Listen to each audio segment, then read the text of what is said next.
Nossa aula hoje é sobre a centralização do poder. Antes de pequenas aldeias virarem grandes cidades, as famílias tinham um papel fundamental nas comunidades. Em vários povos antigos, todas as grandes decisões que impactavam a vida da aldeia seriam debatidas em conselhos formados por líderes das famílias mais influentes. Essa influência era decidida pela posse de terras e pelos membros da família.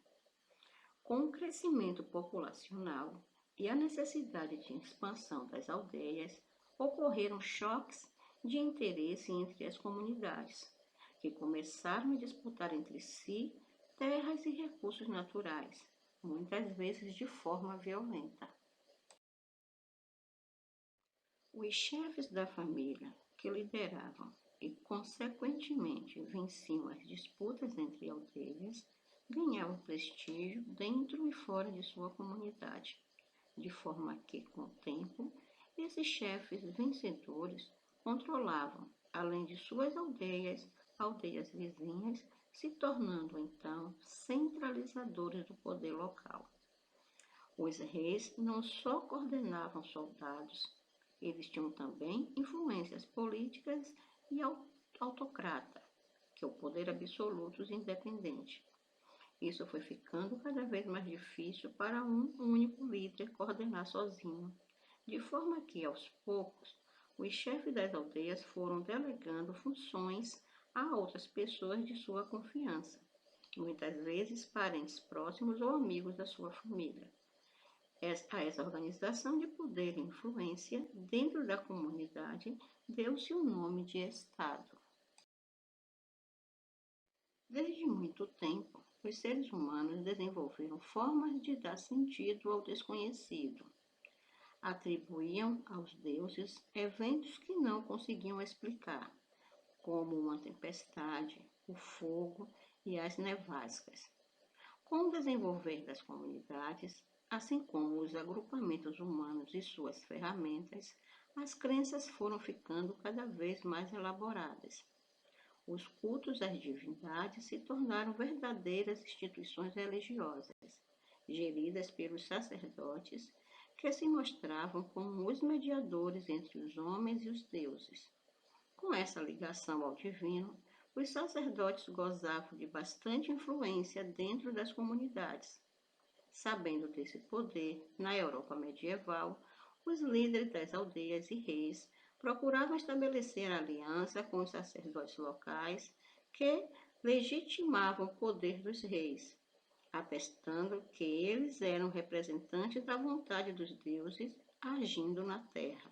Já no Egito e na Mesopotâmia, o rei também era um sacerdote. Com a centralização do poder, os funcionários do Estado precisavam de formas para manter um controle forte sobre a quantidade de suprimentos da cidade, a circulação de mercadorias, os tributos a se coletar de aldeias vizinhas, os preços de itens de comércio e as medidas.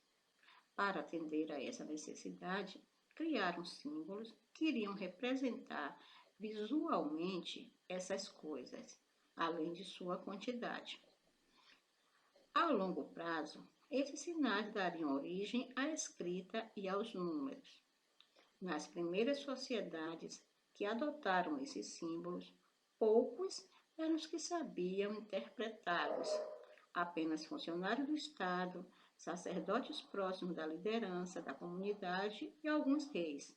O resto da população não via necessidade ou não tinha direito a entender como tais símbolos funcionavam.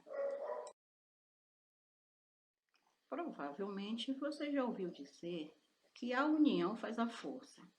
Essa ideia está presente em muitas ações das pessoas, porque elas se juntam para melhorar a comunidade onde vivem, lutar por seus direitos, exigir providências do governo para ter qualidade de vida. Todas essas situações são formas de as pessoas se organizarem, por isso são chamadas de formas de organização. Tais formas de organização Em geral, servem para as pessoas conseguirem atingir um objetivo comum, ou seja, algo que interessa a todas elas. Podemos classificar as formas de organização em pública e privada. Na pública, é administrada pelo poder público e de uso gratuito a todos. Já a privada é administrada por uma pessoa ou várias pessoas e o uso é apenas mediante pagamentos. As formas de organização públicas, elas podem se dividir em social, política e econômica. Social, como no caso das pessoas que se organizam em associações de moradores para melhorar a comunidade onde vivem. Política, como no caso das pessoas que se organizam em partidos políticos para exigir providências do governo para ter qualidade de vida. Econômica, como no caso das pessoas que se organizam em sindicato para lutar por seus direitos.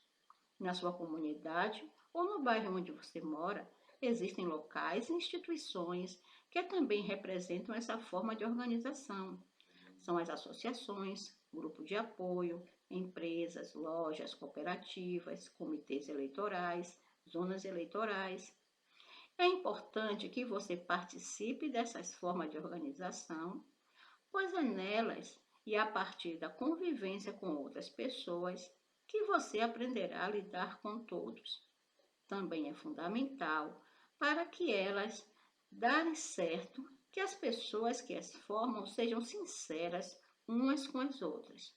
Portanto, mesmo que você não concorde com as decisões da maioria do grupo, é preciso aceitá-las e contribuir para que tudo dê certo. O Estado é uma organização política que exerce sua autoridade sobre um território concreto. A característica do Estado moderno é a soberania, reconhecida tanto dentro da própria nação como por parte dos demais Estados.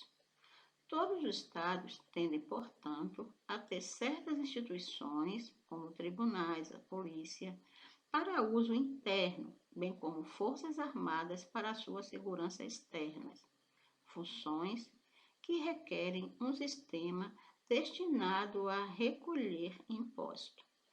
Já a nação é um agrupamento humano em geral numeroso, cujos membros são ligados por laços históricos, culturais, econômicos e linguísticos. Há Estado com mais de uma nação, e há nação que não possui estados. Hoje no Brasil, temos a presença do Estado que controla e organiza setores importantes da nossa sociedade, como a educação, a saúde, a economia e a política nacional. Existe aqui a presença de três poderes: o legislativo, o executivo e o judiciário. A capital do Brasil é Brasília, que foi construída no governo de Juscelino Kubitschek e inaugurada em 1960. O Poder Executivo está representado na pessoa do Presidente da República e no seu gabinete de ministros e secretários. O presidente é eleito pelo voto direto e exerce o mandato por 4 anos, com possibilidade de uma reeleição em sequência. A função do Executivo é administrar o interesse público e governar o povo de acordo com a lei. O Poder Legislativo, representado pelo Congresso Nacional, é exercido pela Câmara dos Deputados e pelo Senado. Cada Estado da União é representada por 3 senadores da República, eleitos em votação majoritária, e as cadeiras na Câmara dos Deputados são divididas de acordo com a população de cada Estado, sendo os deputados eleitos por votação proporcional. O mandato dos senadores é de 8 anos, e a cada 4 anos há uma eleição em que são convocados 1/3 e 2/3 da Câmara, alternadamente. O mandato dos deputados federais é de 4 anos. A função é criar leis para melhorar a vida em uma sociedade. O Poder Judiciário está representado pelos seguintes tribunais: o Supremo Tribunal Federal, STF, o Superior Tribunal da Justiça, o STJ, Superior Tribunal Militar, STM, os Conselhos de Justiça Federal, os tribunais eleitorais, os tribunais de justiça, os tribunais do trabalho e os tribunais regionais federais, cujos juízes ocupam cargo em caráter vitalício. A função do Poder Judiciário é aplicar a lei e julgar os crimes.